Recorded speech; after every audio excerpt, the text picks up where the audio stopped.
If we put our body under some load, the body has to recover from that load and it has to put energy in towards recovering and adapting that process. It's telling us about what our body should do, not really telling us about what our body can do. It's just telling us where the body is in the process of adapting to what you've done to it. If we were to see 30 days of just terrible HRV, your performance probably wouldn't be great. But just looking at a single day, regardless of where your HRV is, we can't predict performance or how you're going to feel or what's going to happen. We're just trying to make the smartest decisions possible about what your body should be loaded to. I've been using Morpheus, I think probably for the last 18 months to 2 years with my own training, and have really got involved in the Hyrox space. I emailed you maybe 12 months ago and said, look, what are your thoughts? And you said, look, Hyrox is not so big. In that time, I've had a lot of success training some people to very high levels, really just using your principles, and Morpheus reached out a couple of weeks ago, and by the sounds of it, you've had more interest and set up this conversation and really get your insight. I'm sure we'll cover a lot of things you've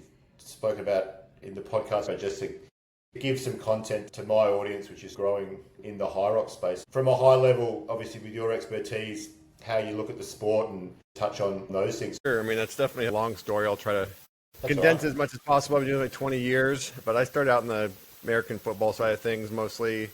Worked with a well-known strength coach who was a power lifter, and I focused, my first part of my career on just bigger, stronger, faster type things, and then I ended up opening up a gym which happened to be next to a mixed martial arts center called AMC Pancration, which is really one of the best, if not the best, MMA centers in the world at the time, and quickly started working with UFC fighters, prize fighters, just kind of fighters from around the world, and realized how little I knew about conditioning when I went over there and started training with them, and was getting tapped out in 20 seconds despite having much greater levels of strength. So I just dug into everything I could about metabolic systems and conditioning and heart rate training. Not too long before that, I'd been introduced to heart rate variability around 2002 or 2003, like a really early Russian system. They were kind of the godfathers of taking HRV and using it for fitness and sport performance. At the same time, I was trying to learn more about conditioning and fighting and helping athletes prepare for combat sports. I was also measuring recovery and HRV and understanding how all these pieces fit together. Spent a lot of years doing that, working with very high-level fighters, training for world championships. At some point, I realized there was a lot of interest out there in energy systems because there really wasn't great information. It was either like science textbooks or it was like just go as hard as you can. That was the basis of most people's conditioning. So I started writing about different topics related to conditioning. I wrote a book in 2009 called Ultimate MMA Conditioning, which I wrote for conditioning for combat sports, but then people from all kinds of different sports around the world started emailing me and telling me they're using the principles and methods of putting that book for things I would have never imagined, like ultimate frisbee, circus performing, rugby, and every sport you can possibly think of. So over time, I started growing the online side of business, working with a lot of different sports, a lot of different coaches, built an HRV app, which was called BioForce, which now is Morpheus, which you're familiar with. And it's been a 20-plus year journey of just trying to understand the intersection between metabolic health, metabolic performance, strength, power, speed, putting all those pieces together around recovery and HRV and individualization, and just really trying to understand it myself and then take what I've learned and help other people understand it as well.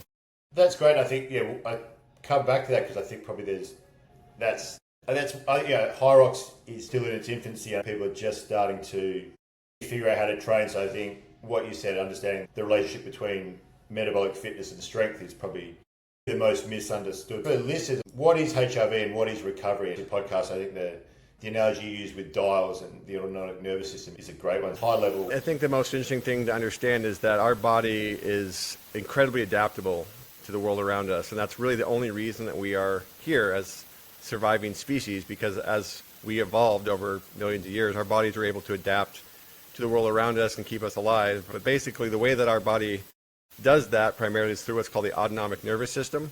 And there are two branches to it. There's what's called the sympathetic system, which is the fight or flight system. Anytime our body senses the need for increased energy, it will turn up that sympathetic dial and our body will produce more energy. So if we're going to work out, if we're going to do something mentally demanding, that dial is going to get turned up. And it's not like it's an on-off switch. It really is like a dial. If I just get up out of this chair and walk around the room, I need a little bit more energy than sitting here. So that dial's going to crank up a little bit. My body's going to produce a little bit more energy so I can walk around versus sit down.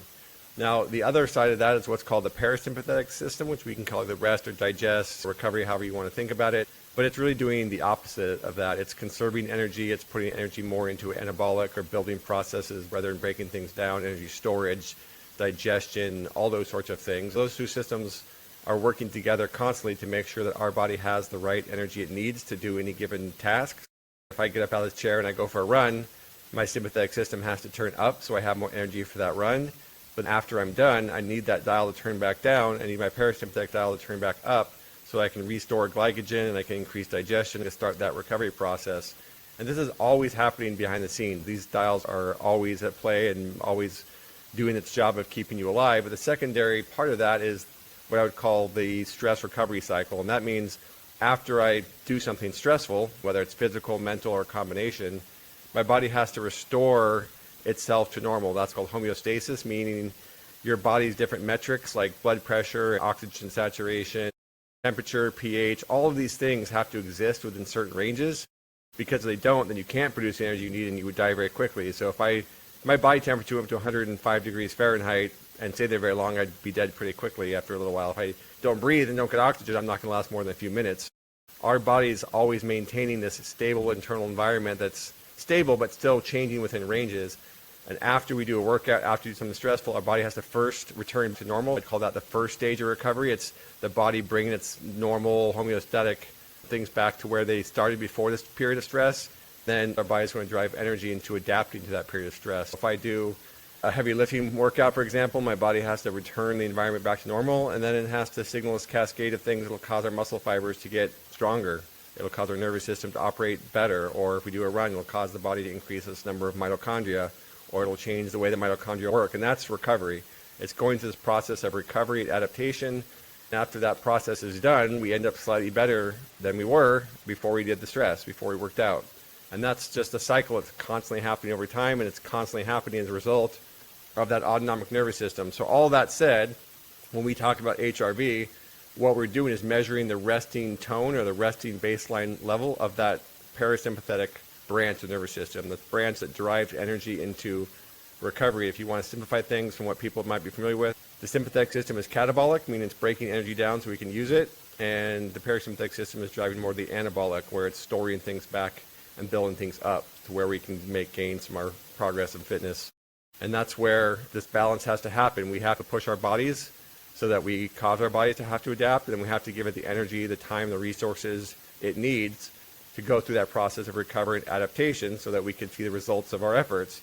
By measuring that HRV every morning, the way that Morpheus works, we're just giving a snapshot into how our body is doing all that, how it's adapting to the world around us, how it's recovering from the workouts, how it's responding to all the other stresses of our lives. Workout is just one part of stress. There's also the mental stress of just life. There's the sleep, there's nutrition, there's all these other things that we do to ourselves that'll impact that process. Using HRV gives us greater insight into how it's playing out and allows us to make better decisions about how much training we do or don't need based on all those things. And I suppose the intensity of training as well. Would that be correct?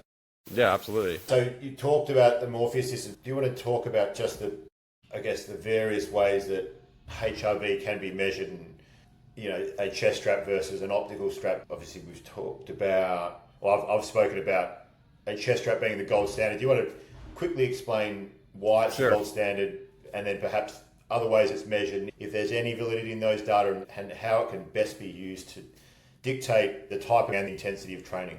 Yeah, so there's kind of two. I'll talk about the history of HRV goes back a long way, just so people know this isn't some new fad. HRV has been measured since the 50s and 60s, and it was actually used in the Russian space program for the first flight into space to measure what was happening to the cosmonaut they shot into space. So they wanted to see what happened. They were able to send the heart rate signal back down from space, break it down into the components that give you HRV, and measure that, which is super fascinating. This isn't a new idea. This has been around a long time. What's maybe new is applying it more specifically to fitness and the way these different devices are doing it compared to historically. There's been papers in HRV across space medicine, across cardiovascular surgery, and different fields that you would probably not think of in terms of fitness. But the way that it was mostly measured is typically in a static resting state using either a full EKG or a chest strap. They'd measure you at one point in time and see where you were, or they'd measure you overnight using a whole bunch of different sensors. Now, it's not a very convenient way for most people to measure HRV. You're not going to get connected to an entire 6-lead EKG and go to sleep and measure that. It's not going to happen. So over time, the chest strap really became the gold standard because it's the most accurate way. It's measuring the actual electrical signals from the heart which gives us the most accurate way. So I should step back. In order to measure HRV, what we need to do is be very precise in how long each heartbeat is taking between beats. So if the heart beats 60 beats per minute, we might think that it's beating once every second, but that's not actually what happens. There's a rhythmic variability to the heart, and so it might beat twice in 1 second, and then it might beat 1.2 the next. It's not going to be a standard time between each beat. It's not a metronome, I should say. And so what we're doing, just like the term implies, heart rate variability, we are measuring the variability from one beat to the next across a time period. Now, in order for that to be accurate, we have to be precise and able to measure accurately how much time is elapsing between the beat. And the way that we do that is by measuring one part of the beat to the same part in the next beat, and that's called the RR interval. We're measuring the time between heart rates, our heartbeats, using the RR interval. It sounds like a lot of jargon, but all it means we have to be very accurate in how much time is elapsed between each beat, otherwise we can't measure variability accurately. The chest strap is the most accurate because it's measuring the actual electrical signal, the same as an EKG. We are getting the most precise possible measurement of how much time is happening between each heartbeat, and that makes the math much more accurate, and we get a very good gauge of what your true heart rate variability is. Over the years, they adapted new devices and optical sensors, which go on your wrist or your arm, and that's called a PPG. It's measuring your heart rate not through electrical signals, but by sending a laser down in your skin and measuring how much of the light bounces back. That helps us measure the time in between beats, but it's not as precise, and it's more prone to error. So if I move my arm at all, that's called that'll introduce called a motion artifact. It blurs it basically. If I have very dark skin or tattoos, it's much less accurate. And again, it's just not as precise because we're not measuring the electrical activity. We're just measuring the light bouncing back as the blood pulses through your wrist and arm. PPG can be used closely, but not as quite as accurate as a chest strap. And Morpheus used one for a long time. We did a bunch of research to make sure that one we had was accurate. But the chest strap will always be the gold standard, just like working out. If you're going to work out, a chest strap will always be more accurate than an optical sensor in your arm or wrist. They've gotten better, but they still fail, or they're not as good at higher intensity exercises or exercises where you're moving around a lot. All those things will make it less accurate. Now, the second thing is when you measure, and this is a big one. Historically, HRV is measured at one point in time, the same way we would step on a scale and measure our weight or measure our blood pressure by sitting down. Over time, these different companies came out with HRV, and they said, well, we don't think people are going to spend the time to do that. So instead of that, we're just going to measure their HRV while they're sleeping. The problem with it is when you just take an average overnight, I don't think you're getting a true picture of where you're ending up in the morning, which is what we really want to know. It's like if I wanted to weigh myself to see if my weight was changing, I would want to weigh myself every day first thing in the morning to see what my weight was in the same time of day without food or all these things that would influence it. If I just kind of took my average weight across the day, I measured 5 times a day across the day, my weight would fluctuate quite a bit, and I take the average. Over time, that would probably give me some idea if my weight was changing, but I'm introducing different variables by eating or drinking or training, doing all these things. It's the same thing. If I'm measured overnight, my body position when I'm sleeping, my sleep quality, what time I go to bed, what I ate before I went to bed, if I worked out close to bed, all of these things are going to really influence the HRV overnight, and I don't get as clear a picture. The way that you're going to get the most accurate HRV, which is the way we do it, is to use a chest strap and to try to do it as close to the same time of day in the morning, preferably, and getting that very clear baseline. Because what I want to know is where am I at today, because that tells me where I should be today to load my body to get the right result. If I'm just taking an average overnight, and I've been comparing this data myself, I use a Garmin and 8 Sleep and Morpheus. I look at the different data that I get from Garmin and 8 Sleep, which are just overnight. And I look at that compared to my morning HRV and Morpheus. Sometimes I line up, but a lot of times they don't. And it's just because you're looking at something very different. So you're not getting the true picture. So again, that's a big overview of how it works. There's so many different devices out there and doing different calculations. And it's kind of a mess if you don't know what you're looking at. But the most important thing is you want it to be as standardized as possible. And you want to make sure the device you're using is as accurate as possible. So chest strap always wins that game, and first thing in the morning is always the best time to do it.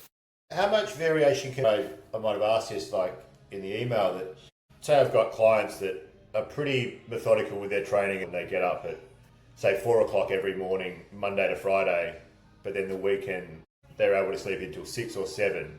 Would you encourage them to try to get up a bit earlier? I mean, I think you want to see the impact of that change in sleep pattern, and you'll see the impact of that by measuring. Like I said, it doesn't have to be the exact minute after you get up at a certain time. But within 20, 30 minutes when you wake up, you want to try to be relaxed as possible. Each day is a cycle, right? I get up, go through my day, I have work or I don't work, I work out or whatever it is I do. Then I go to sleep and my body repairs itself and I wake up and repeat that.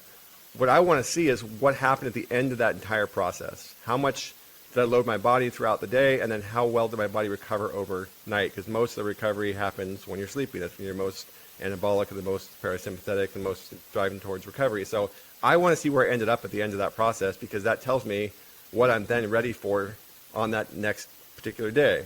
I want to see where did I end up at the end of that Friday night? Where am I on Saturday? What should I do this day to optimize things? You just wanted to see where you're at each day so you can make a decision about the most appropriate level of volume or intensity, or what do I need rest, and all those sorts of things.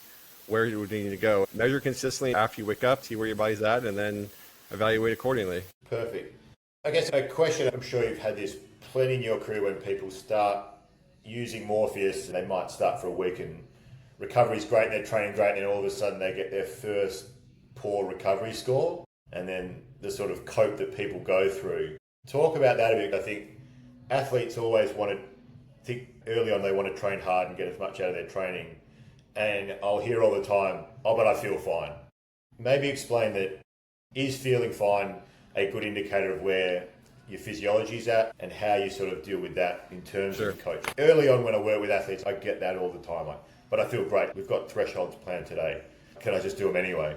I would say in general, when we're talking about recovery, we're talking about the body going through this process, right? We talked about if we put our body under some load, then the body has to recover from that load and it has to put energy in towards recovering and adapting that process.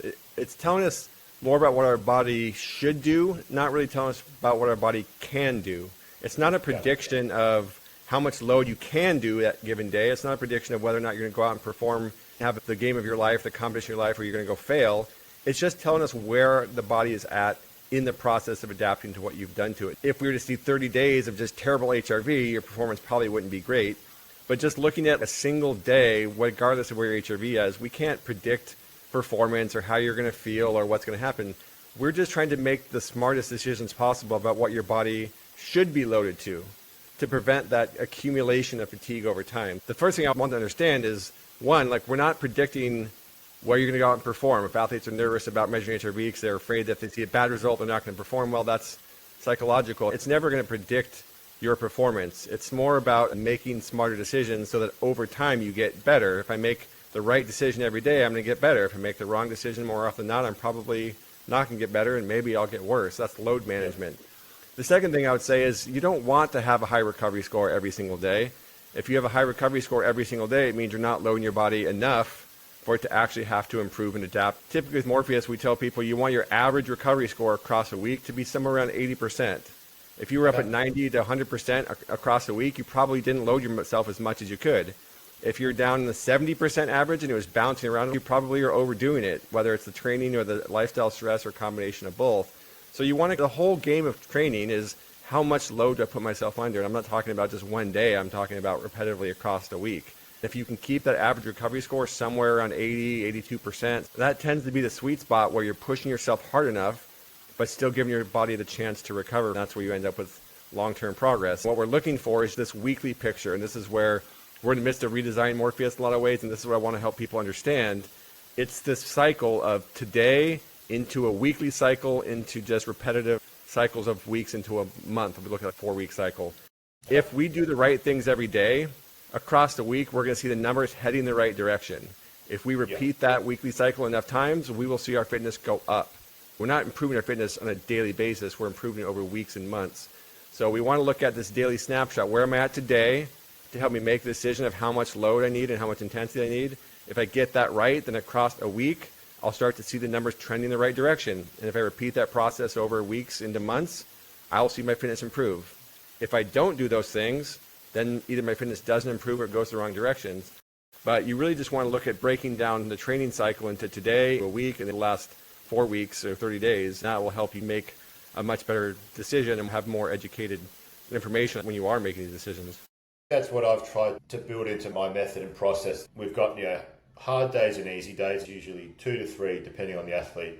Then 3 aerobic capacity days and 1 active recovery. As a rule of thumb, if they're ever under 80, we don't do a hard day. As a coach, I always err on the side of caution because there's no real downside of missing a hard day and still doing, if they're at, say, 73%, they can still do a good amount of aerobic capacity work. And athletes always want to do more, and as a coach, I'm probably the one that pulls back, but I feel it's more fail-safe long-term. If you look at a training week and you had 3 hard days planned, but you only performed 2, but you performed them well, to me, you're still going to make progress. Like, you might make more optimal progress if you can nail the 3, but as a coach, I've always found, err on the side of caution. I always said the number one thing is don't get injured. And Hyrox is a sport with the training density where I see so much injury because of the popularity of the sport and people wanting to get better fast. They're just overtraining.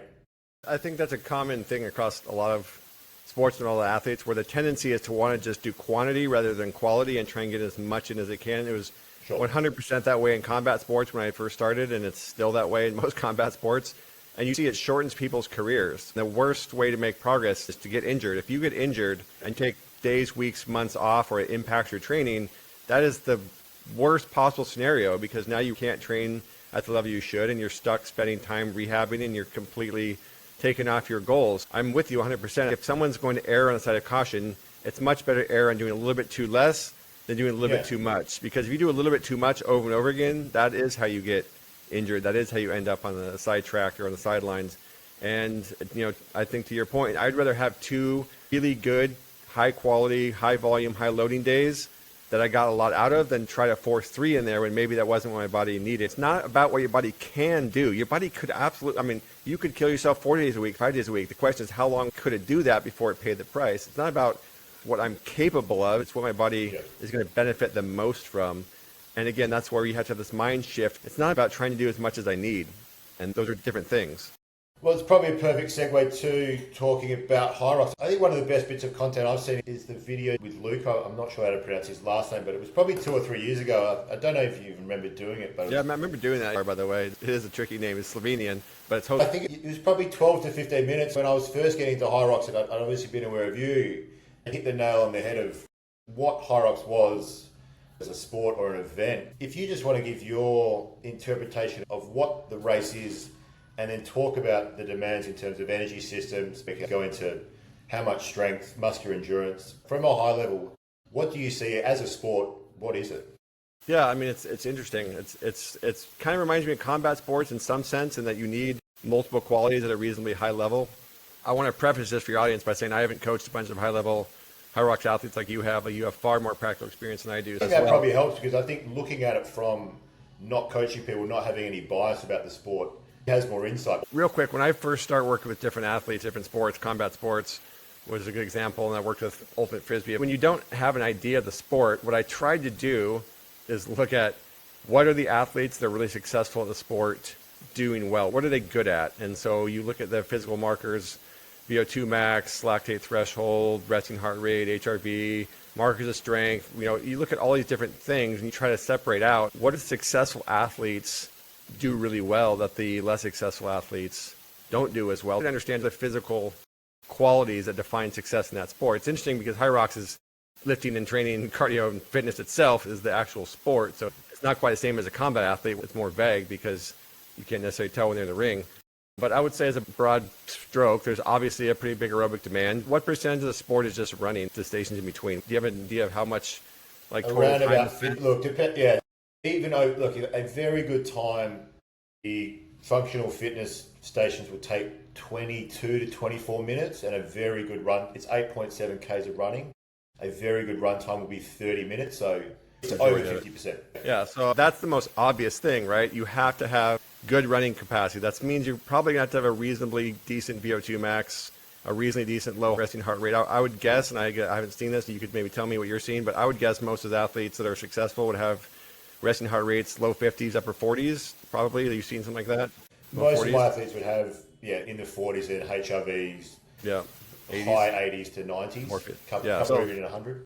Yeah, so that tells you right there. It is a aerobic dominant sport. If you do not have the aerobic capacity, the aerobic system development, you're just going to fatigue. You're not going to be able to sustain that pace. you're not going to be able to recover in between the different stations, and you're just not going to be at the highest level you need to be at. So that really is the foundation in any sport that's going to take, what's the total event time for someone that's a high level?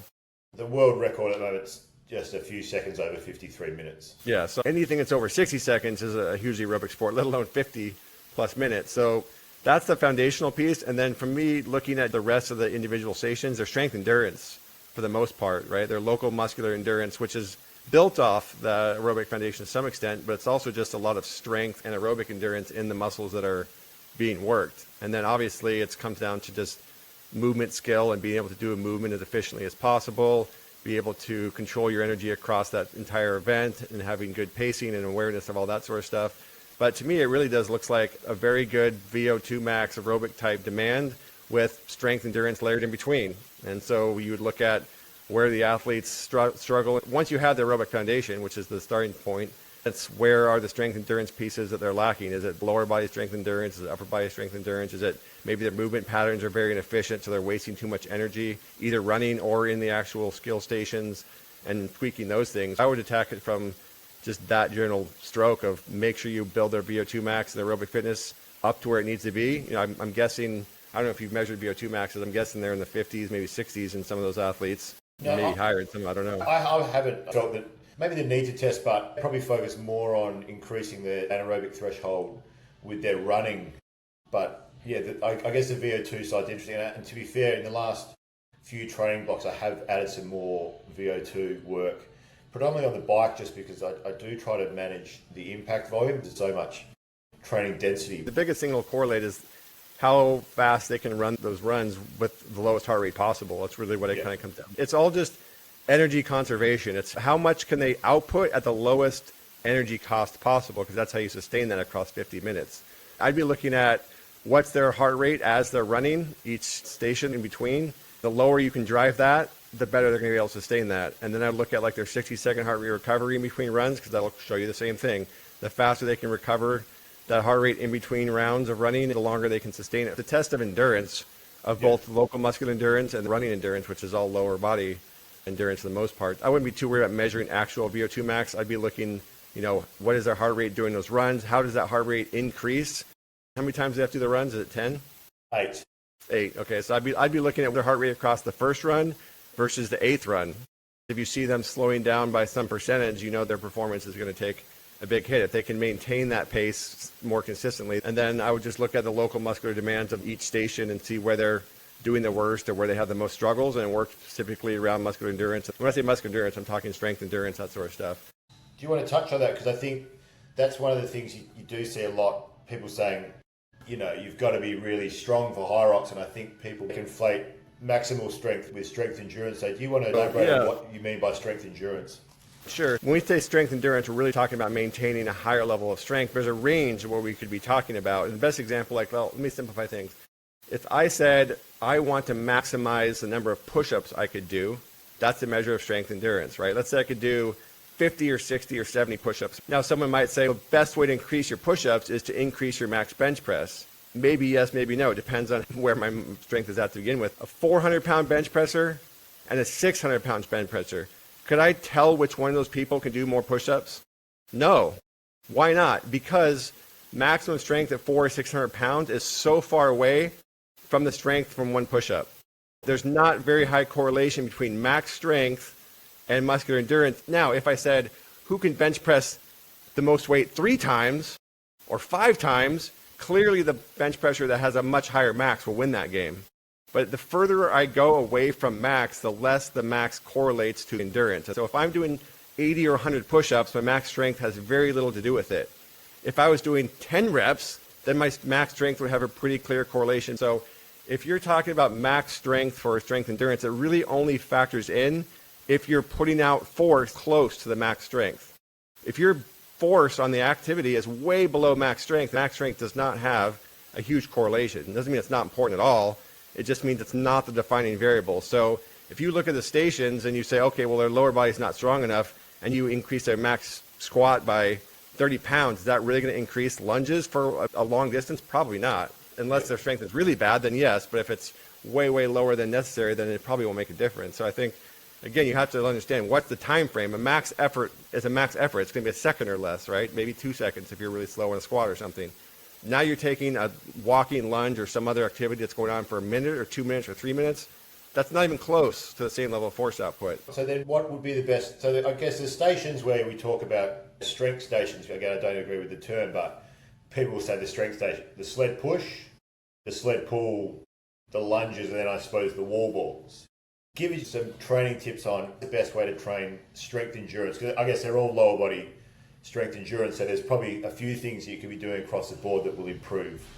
Sure, so we have to define, let's talk about, I'll go back for 1 second. When we're talking about maximum strength, what we're talking about is all of your muscle fibers, your fast twitch fibers, your slow twitch fibers, the whole range of muscle fibers, all firing at the same time, very synchronized fashion, to produce as much force as possible for one single effort. That's what max strength is. If we get more muscle fibers firing and those muscle fibers contract harder and they work more synchronously, that's a higher max strength. That's very different from what we're trying to do with strength endurance, where we're trying to focus on firing only the muscle fibers we need to fire for as long as we possibly can. Where exactly that'll break down between slow twitch and fast twitch depends on how long we're doing activity for. But we're trying to basically fire the least number of muscle fibers possible for as long as we can, because that's how you're going to sustain that power output. If I can make my muscle fibers, fast twitch fibers are generally stronger, more powerful, but they have less endurance. Slow twitch fibers don't have the strength and power, but they can function for longer without fatigue. We have to develop essentially the ability of those fast twitch fibers to be more like the slow twitch fibers, and they become more fatigue resistant. At the same time, we'd like to make the slow twitch fibers a bit stronger so they can carry more of their load because they're naturally more endurance based. So we're trying to shift essentially towards that direction. In some sense, doing a lot of max effort work almost hurts us because we're not trying to be conservatory. We're trying to produce more force. That's the opposite necessarily of what we're trying to do in strength endurance. So going back to what that all means, it means when we choose train methods, we want to choose train methods that are recruiting our fast twitch muscle fibers because they're going to play a dominant role, but we're doing it in a way that improves their endurance, their ability to use oxygen, and also improves their endurance to work in an acidic environment where we're pushing for long periods of time. There are specific methods that I use for that, which you're probably familiar with, HICT, tempo lifting, explosive repeat, all these things where we're taking those fast twitch muscle fibers and we're making them work, but we're making them work in a more endurance-based aerobic environment so they get better at utilizing oxygen. That means usually slower, higher resistances for longer periods of time versus trying to just do a single max effort thing, resting 10 minutes and doing it again to build max. That's how you build max strength. If I'm going to build max strength, I'm going to do a few reps, rest a long time, and do a few reps. That's very, very different than grinding something out for 30 to 60 seconds, allow my body to come back down and repeating that. So, we can go into details of methodology, but the idea is recruit fast twitch muscle fibers, make them better at being aerobic so they can sustain that force output longer. At the same time, develop the strength the size of slow twitch fibers because they're inherently aerobic. If you can do both those things, you're going to increase your strength endurance across the time period you're looking for. So if you look at, say, probably the hardest station people find is the 80 metres of burpee broad jump. After the sleds, mid-race, how would you train for that? Would it be lots and lots of burpees? Would it be explosive burpees? Give me some insight to think how you would approach that. I think I would approach that from number one, obviously, if you don't have the aerobic power to start with, then that's going to kill you. You have to have that to start with, and then you have to be really efficient in your movement, right? If you're doing, do you have no idea like how many burpees has to get done in that? Like, what's the number of burpees? Probably between 35 and 50. Let's say between 30 and 50. Yeah, it's so 80 meters. I would work on making sure that each of their jumps is very efficient first. I'd build up the number they were doing from the low end to the high end and making that as smooth as possible, because the more inefficient you are in your burpee jump, the more you're going to burn energy on each one. So making sure technique is as good as possible. I would definitely do 20 to 30 to start with and just build up over time. So I would go from low to high, I should say. I wouldn't like start high and then try to make them faster. I would start low and build up number to build capacity there. I think you have to have the lower body base to begin with. Since you're doing some jumps, aerobic plyos, box step-ups with HICT type stuff, tempo lifted squats, all that sort of stuff I would use, and then just build that up over time. Perfect. Where do you see the sport going? It's obviously become quite popular, I guess, the whole domain of sort of fitness racing. That sort of feels like the fitness trend for next year. of the next, maybe even few years. Where do you see the sport progressing to, just from your experience? Yeah, I mean, it's hard to say for sure. You never know where the sport's going to go. I mean, when CrossFit was its peak, everyone thought CrossFit would be around forever, and it's kind of, no one say gone, but it's much less prevalent. I think the good thing about Hyrox, they've made it much more accessible to everybody, which is a hugely important factor. And I think the idea that I don't have to train for years doing Olympic lifts and doing all these power lifts and things that are very difficult to train for and require equipment and skills, I think they've made it much more likely it'll stick around for a long time. And I think the competitive factor is there. I think in the U.S. it's not huge, but it's growing. And I know it's much bigger in Europe, so I don't see any reason why it won't eventually grow and become bigger here. I mean, I think it's going to grow for a long time, then it's going to stabilize, and then you see where it ends up. So I think it's definitely still in the growth phase from everything I've seen. I'm getting a lot more questions about it. There are a lot more people doing it. There are more gyms open to it. I think it's a good thing for the sport, because the biggest problem the average person has that goes in the gym is they just kind of don't know what they're training for. And to have an actual event to train for is really powerful and meaningful. And I think people will be able to train for that for, hopefully, I think the key to all of this is longevity of the sport, is that people have to be able to do it without getting hurt all the time. You need to be able to make sure people are training in a sustainable way, and they're not just burning themselves out at the top and end up washing out after doing it for a year or two. So I don't know what that looks like, but I think that's part of the downfall of CrossFit, is it just burns through people. It's the downfall of why MMA gyms got really popular for a while, and now they're not nearly around as much, and you have more BJJ around because it's a little bit easier to manage. I think the longevity of the sport really depends on getting as many people into as possible, and that means making sure it's accessible and it's sustainable. That's the primary challenge. But if they solve that and they just make it fun, they make it engaging, they make it a community-based event, they have enough events for people to compete at, then I think it'll be around for a long time. Yeah, I think that's a very good point to close on. I think, the accessibility has made it super popular. We've had 2 in Perth. The first year we had 10 or 11 people, and then it came 2 months ago and we had 65 members. And from a whole breadth of fitness abilities, it is very accessible. Even though I think most of them train quite well, it is the one thing you've got to be mindful of is the overtraining. I mean, running is just inherently impactful, and I guess getting people to understand that you don't have to run 5 days a week to do well at the sport is probably okay. And I think, the running's probably the one thing you've just got to get people to manage, because you can spend plenty of time on an echo bike, ski erg rower, and then just doing enough running that you feel competent, but not so much that you're beating up the joints. Yeah, I think that is probably, like you said, the biggest challenge. If you take someone who's fairly deconditioned and you have to get them up to the running volume necessary to complete the competition, that's going to take some time. If they don't run well, if they don't have the structure for it, if they don't have the soft tissue capacity for it, and someone tries to just rush them into a competition, you're setting them up for long-term issues with their knee, their hip, or their back, or whatever starts to become a problem. So I think I don't know if there's a solution to that. I'm sure this won't happen, but like a lower level version where instead of running, they did do a lower impact thing in between. Maybe they did a bike as a run instead of a run for people who don't want to run, or maybe there's some way to have it be lower impact for people that chose a lower tier of the category or lower tier of the competition. They probably won't do that, but that would be, a way I would see to keep people who maybe aren't going to put in the effort running to be able to still do it. Because I like the concept of it. I think it's good, but I could definitely see the running volumes being the biggest obstacle to people. They're at least not at a high level to do it for a long period of time. I suppose it comes down to the coach in the gym just managing expectations that maybe it's okay to go out and run one, walk one for your first one.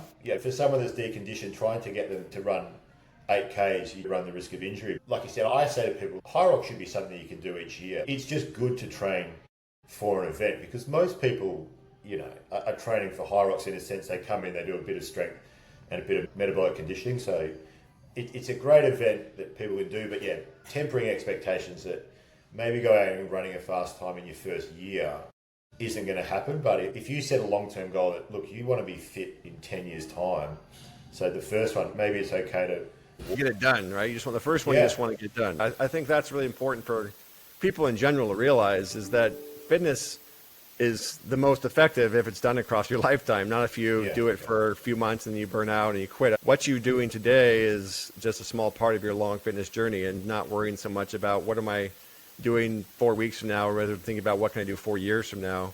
I think that's the right mindset for people to have, and that's where giving people a goal as a measuring stick to shoot for, and have something fun to look forward to, and have something to actually measure progress in. That's the other thing I would say is people struggle to measure their progress in metabolic conditioning versus strength or power, right? They can see the bar goes up, they got stronger. They can see their times went down, maybe they're better shape, but they can now start to measure across all these different events that they're actually making real improvements in their fitness. They can see their times, the runs coming down, they can see their station times coming down, they can constantly see progress as they are training. And that's a really important thing for keeping people engaged. And it's a hugely important thing for making it so that someone doesn't stop in 6 weeks, they don't see the weight and the scale come down. Now they're not focused on the scale weight, they're focused on performance measures, which are much easier to drive long term. We'll leave it there. I really appreciate your time, as I said at the start, and I think it's been very insightful. Thank you again for everything. Yeah, no problem. Happy to help. And it's great to hear you guys using Morpheus. Anything else I can do to help to make that easier and better for you, certainly let me know. And I'm happy to come in here and talk about it. If you have some athletes that you've seen successful, I'd love to see their numbers sometime, just kind of see. I think the overall idea as the sport evolves is you will see the athletes' performances evolve because the athletes evolve. Seeing that is always a really cool thing. I'll stay in touch. Good. Thanks, Joel. No problem.